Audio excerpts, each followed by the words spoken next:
By the way, there's another source, another story on this supposed secret group at the Vatican that got rid of Pope Benedict. So they're not even making it a secret. It's out there, but it's just there. It's not going anywhere.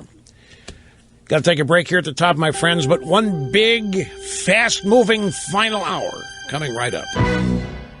Yes, sirree. Welcome back. Great to have you. Rush Limbaugh, having more fun than a human being should be allowed to have. Happiest period of my day, being here with all of you. 800-282-2882 if you want to be on the program. And if you want to send an email, it's rushbo at eibnet.com. I checked the email during the break, as you know.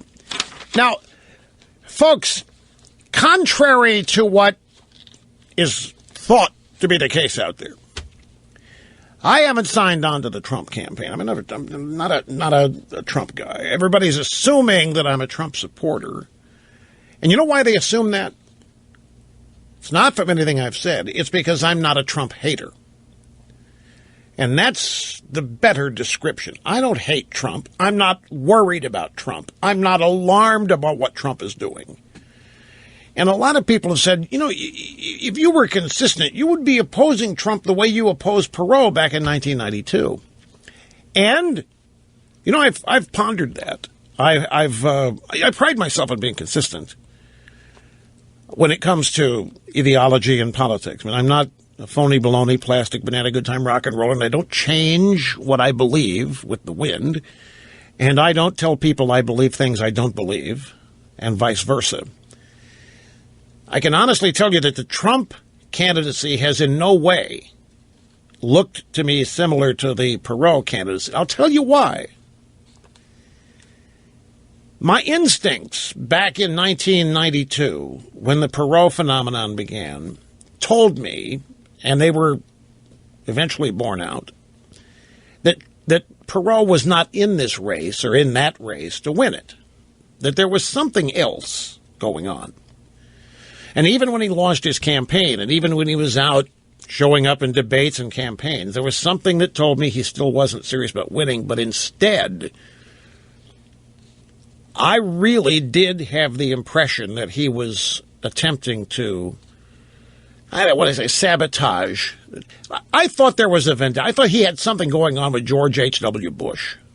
It turned out that there was something there, and it involved the Reagan administration and supposedly missing and then discovered prisoners of war in Vietnam. But the Trump candidacy, I've never thought that Trump wasn't serious once he got into it. Now, I'm one of the people that didn't think he would actually pull the trigger and run. But when people tell me now, can he win or is he serious, I always say I think he's serious.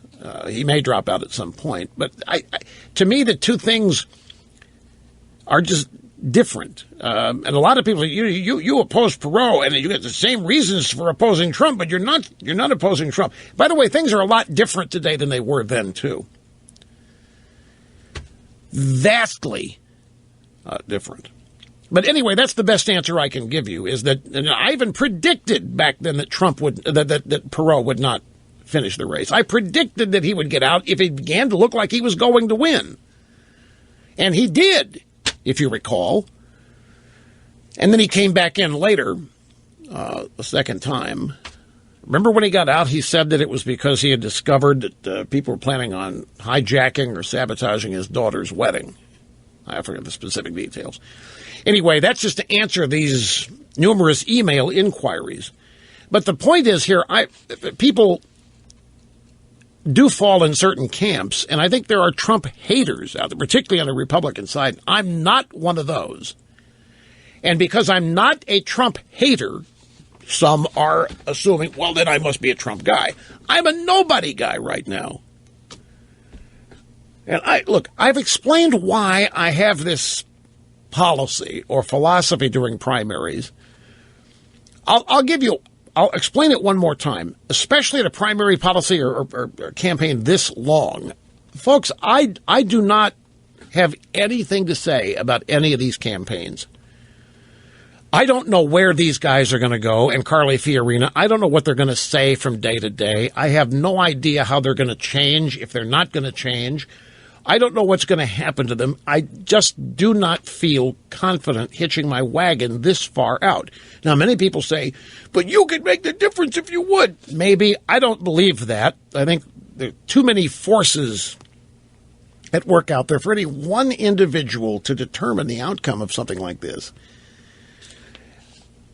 It's more that I want to be here next year and the year after that and whatever years not continuing that I want to do this. I want to be here, and I don't want my credibility compromised in the process.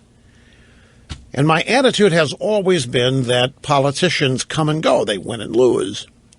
It's the name of their game. It's the nature of their game. And so I just sit back and observe. I think the primary process is ideal for winnowing out those who can do it and those who can't. And this primary process is proving most fascinating in ways nobody would have predicted. And I think there's even a bigger surprise than Trump right now, and that's Ben Carson. In terms of the establishment and pretty much anybody else, if you would have told people that Ben Carson would be a factor 6 months ago, I don't think anybody would have taken you seriously. And if you would have then further said that Ben Carson's going to be very close to the lead and that the establishment chosen candidates are going to be so low that you need a microscope to see them, that would have been tough to believe too. So I sit back and observe these things and comment on them as they go, which is exactly what I've been doing here. And because I have not expressed disgust for or anger at or fear of Trump, people are assuming that I'm a Trump guy. But let's move from that on to this talk about his plan, which I have here. I haven't had a chance. It came in after the program started, and I have not had a chance to delve into it. But a lot of people are getting on his case for sounding a lot like Democrats. I've had some email from people. Oh, my God, I just saw the Trump tax plan. Rush, it looks just like Obama's. It looks like just like Clinton's, like it's a tax the rich tax plan. And I don't think that's the case.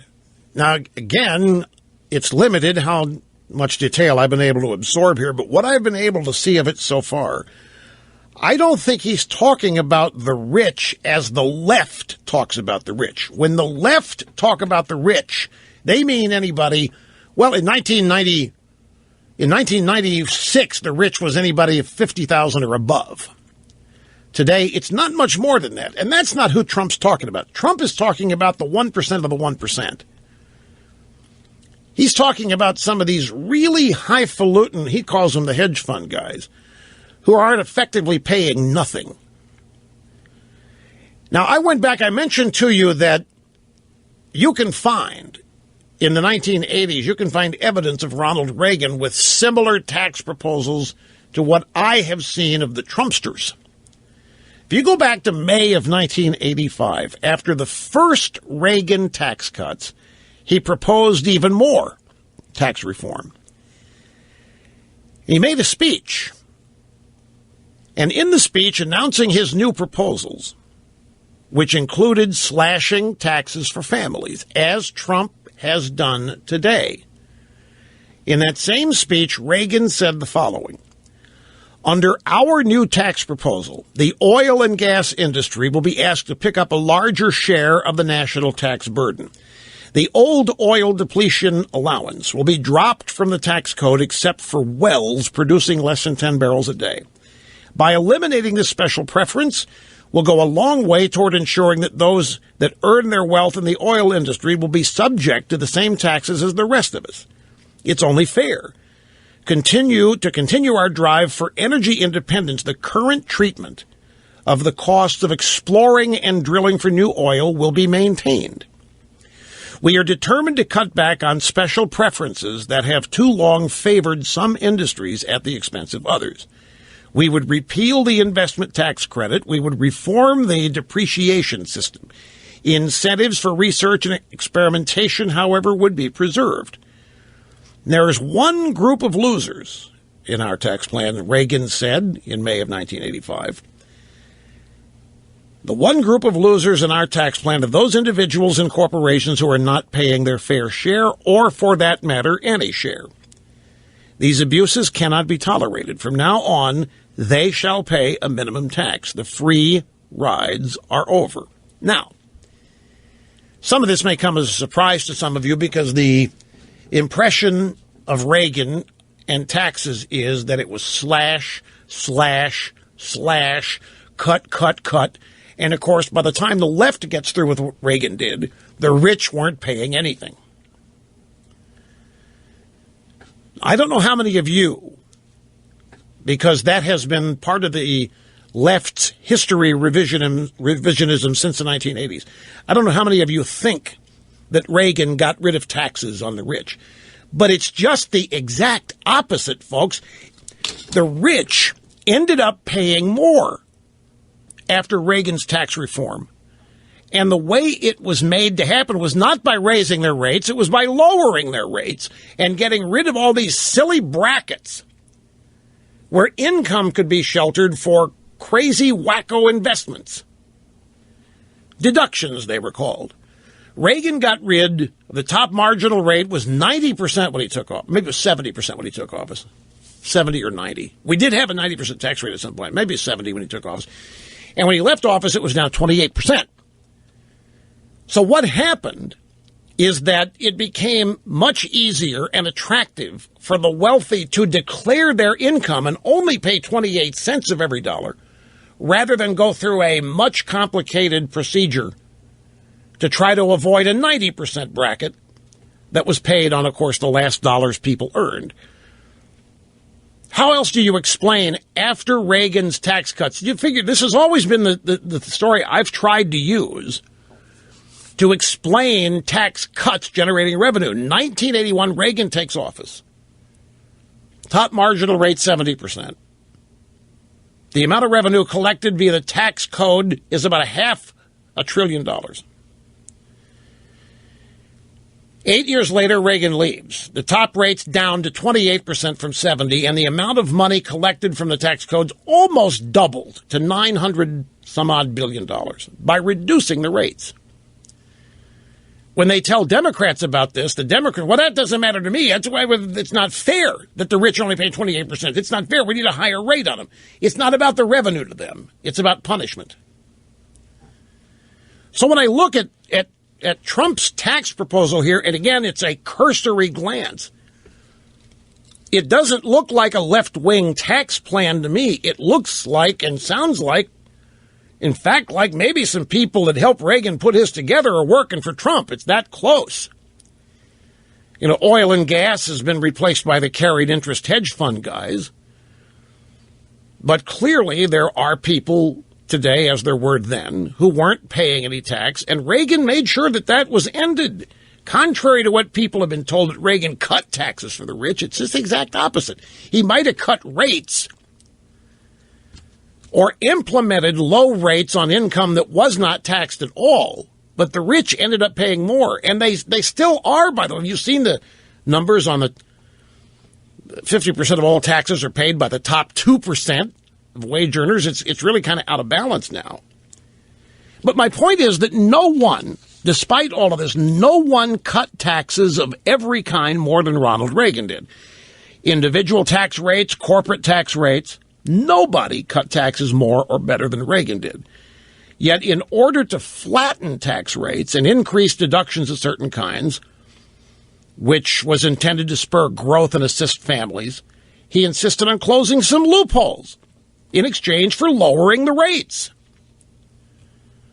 Well, I'm sorry, it seems like exactly what Trump is doing. And again, I hedge this on the basis that I just have a cursory glance at this. But Trump's talking about 4 rates, and one of them is 0. So actually there's 3 black brackets, 10, 20, and 30. Or 5, 10, and 20, or whatever it is. But, yeah, it's 20. 25 is the top marginal rate now is 39.6, so he's going to cut taxes for everybody.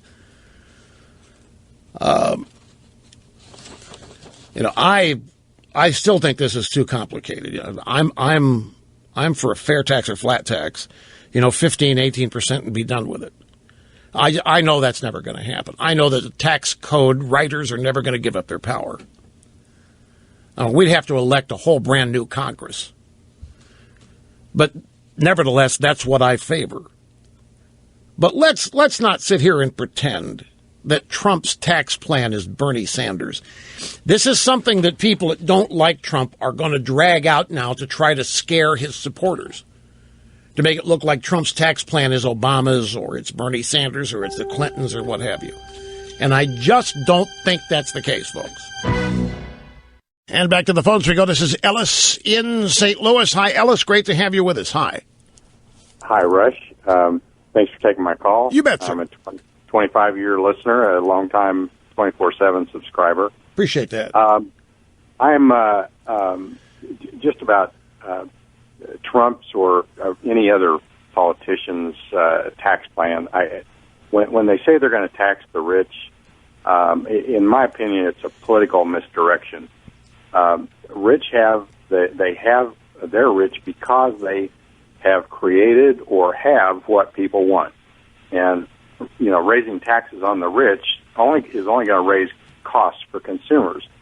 It's kind of like you've talked about crony capitalism, and Warren Buffett well knows he supports higher taxes because he knows that neither he nor his companies are actually going to have to pay that. They will raise prices. They are a conduit they'll remit the taxes to the government. Well, Warren Buffett's case, that's right, but that's not why he proposes higher taxes.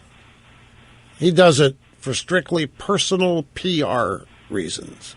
That may be, but in general, companies, larger companies, I think, have less objection to higher taxes because they have a greater ability to pass the taxes along. Small businesses have less. Hold it. Well, you can't just say, I understand the economic theory that businesses don't pay taxes. They pass along the taxes to customers. However, in a competitive environment like we have now with a slow economy, sometimes raising prices is not the best thing you can do. Raising prices can sometimes do great damage to your bottom line. So it's not automatic or axiomatic that you can get away with passing on increased costs or taxes in the form of prices for your product. But that's not really what you're addressing. You're saying you don't like Trump talking about taxing the rich because you think it's pandering, my guess is. You think it's just he's trying to do the same thing that other politicians do by telling them they're going to be better off because he's going to go get the rich. Exactly. Yeah. Exactly. And you just wish he wouldn't do that. He's different, and you wish he wouldn't talk about the rich the way every other politician does. I think it's just disingenuous. So I don't. Well, it is, in a sense. I don't know about disingenuous, but it's an automatic political win-win. The rich are never going to defend themselves. The rich are never going to come out and bellyache about anybody saying their taxes ought to go up. They're going to shut up about it and deal with it and realize that it isn't going to happen. But they're not going to complain about it. And it is a way of I don't know, pandering may not be the best word, but it's a way of trying to let the little guy know that you're on his side, but you're going to go out and get the rich. And it is a Democrat tactic. But don't forget, Reagan used it too. That was my point in the previous segment, is that Reagan based his taxation of these rich entities on the basis they weren't paying anything or very little, and that everybody needs some skin in the game. But Reagan's tax cut approach was always aimed at economic growth. It was aimed at prosperity. It was aimed philosophically at your money.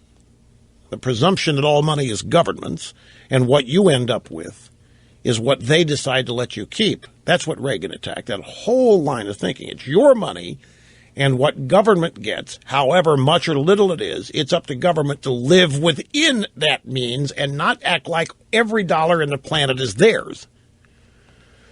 Anyway, I understand you're looking for Trump to be different, and when you heard him go after the rich on taxes, you thought you were hearing just another politician, and that's what you don't want to hear from Donald Trump. The saga continues. A man, a legend, a way of life. I have been waiting for this next story to happen. And I have been wondering where this story was going to be when it did happen. You might remember that in the last 10 days or 2 weeks, the New England Patriots quarterback Tom Brady publicly said that he thinks it'd be cool if Donald Trump became president. Now, this does not happen much. Professional athletes making such high-profile endorsements. But beyond that, the sports media is as far left-wing as the news media is, and maybe even further left-wing in some cases. So what do I have here? I have an outraged Sports Illustrated story. Headline, Tom Brady needs to answer questions about his support for Donald Trump. Really? Why? Why does Brady have to answer any questions about this? It's by Aaron Leibowitz, and the story starts this way. For many, that was reason enough to cheer the four-time Super Bowl winning quarterback. Brady's reputation, though damaged, was on the mend. And then Brady expressed support for Donald Trump. It started September 8th when one of Trump's Make America Great Again trucker hats was spotted in Brady's locker. By the way, that's another thing. I'm starting to see people make fun of the baseball caps that Trump wears. Like this guy, like a trucker hat. It's a baseball cap. What is there to make fun about the cap? No, it's not what it says on it. They're not making fun. They're making fun of the way it looks. Well, and that it says Make America Great Again. That, to people on the left, is kind of banal to make it good. That's cheap theatric patriotism, and they frown on that. But Trump's baseball caps look different than any other baseball cap you're going to buy out there. Now, the official baseball cap in this country is made by New Era. New Era makes all the baseball caps for all the Major League Baseball teams. They do make the best baseball cap out there. If you want the authentic cap worn by your favorite baseball team, find one made by New Era. And get one that's sized, not one of those adjustable things in the back with different holes and you can change the size. That's not what the professionals wear. They wear hats that are personally sized to their noggins. But Trump's is a different design. It's got a crease in the crown, and it's bigger, and it's made for people with big faces. Nothing looks stupider than a big-faced guy wearing a tiny cap. Trump is smart in this way, and these are the caps. Now, his caps are not New Era. I have one, but I don't know. I can't remember the manufacturer. I'm just throwing in the New Era stuff. But this guy calls Trump's caps trucker caps. Anyway, story goes on. Brady explained that Trump had given the hat to Patriots owner Robert Kraft to pass along to Trump, or to Brady. Trump, Brady said, always gives me a call and different types of motivational speeches at different times. He said their friendship dates back to 2002, adding that it's pretty amazing what he's been able to accomplish. He obviously appeals to a lot of people. He's a hell of a fun guy to play golf with. Then on September 16th, Brady was asked if Trump has a shot at becoming president. He said, I hope so. That would be great. There'd be a putting green on the White House lawn. I'm sure of that. This guy adds, there's already a putting green on the White House lawn. Snark, snark, snark. Now, on the one hand, back to the story, on the one hand, Brady did not say point blank that he is voting for Trump, nor did he say he endorses Trump's policies, but He had two chances to distance himself from the nation's most polarizing figure at the moment, and he chose not to. That would be great, is as close to an official endorsement as you can get. And Brady's words carry weight. He is one of the most recognizable figures in the country. An entire subsection of New England, young and old, worships him. While he has every right to be friends with Trump, endorsing him for president means endorsing or at least not condemning what Trump stands for. Slapping a golf joke on the end does not change that. And here I thought, imagine me, my naivete, I thought it was okay. I thought an American citizen could support whoever he wanted without being derided for it. But apparently to Sports Illustrated, it's not cool, and Brady's got some explaining to do here. Back to the story. Of course, athletes endorsing candidates is nothing new. In 2012, Obama's supporters included LeBron James, Carmelo Anthony, Derek Jeter, and Cristiano Ronaldo. By using their fame to take political stands, athletes open themselves up to scrutiny. That takes courage. But once you express support for a candidate, whether you're a public figure or not, you need to be prepared to explain yourself. Really? Why do you have to explain yourself? And to who? Sports writers? I don't think LeBron James was asked to explain himself. I think he was applauded, wasn't he? And by the way, this guy leaves out Dan Rooney, the owner of the Steelers, who ran one of Obama's campaign operations in Pennsylvania, 2008. And nobody made him explain why. Why does Brady have to explain himself here? Says here, perhaps Brady would be perfectly willing to discuss Trump's views, and he has just not been asked to do so. So far, though, his praise of the candidate has been surface level and said with a chuckle. Brady may not even want to go any deeper than that, but he should. The implications of Trump as president of the United States are serious. Really, I think the implications of Barack Obama as president were damn serious, too, but nobody in Sports Illustrated seemed bothered by that, as I recall. Man, what is this? By aligning with Trump, the candidate, Brady is by default aligning himself with Trump. The xenophobe, Trump the Islamophobe, Trump the misogynist. If Brady takes issues with those aspects of the man, he should say something. Otherwise, the implication is on some level that he condones Islamophobia, xenophobia, and misogynism. And that would stand in direct conflict with Brady's supposed character. It says supposed in parentheses, character. When Brady talks, people listen. There's still plenty of time for Brady to distance himself from the ugly side of Trump. But continuing to embrace Trump, free of qualifiers or disclaimers, should be concerning to those who defend the quarterback's legacy. Does anybody remember when Sports Illustrated used to be a sports magazine? Does anybody remember that? I just saw Madeleine Albright on Fox, and it reminds me there's a whole stack of great stuff here. I'm going to have to defer to tomorrow. I just didn't get to it. One of the stories in the stack is Madeleine Albright says that she was flying over the country recently, looking out the window. And when she looked down and she saw all this empty land that was just perfect for us to absorb more refugees from the Middle East. Honest to God. And Sports Illustrated is worried about Tom Brady liking Trump. Here's Madeleine Albright looking out the window of an airplane. Wow, look at all that empty space down there. Look at all the room we've got for refugees from the Middle East. Criminally. And I got all kinds of great stuff like that in the stack. I got Bob in Pensacola, Florida up next on the phones. Hi, Bob. How are you, sir?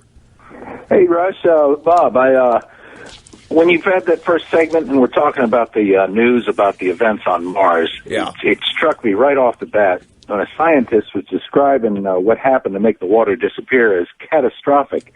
And I don't know, to me the word catastrophic implies some sort of qualitative judgment, good or bad. And in my opinion, in the absence of any human activity or man at all on the planet, out in the middle of nowhere, geologic events they're neither good nor bad. They just are. That's exactly right. It's a great point. Nowhere. How can something be catastrophic when there aren't any people around to feel a catastrophe? Exactly.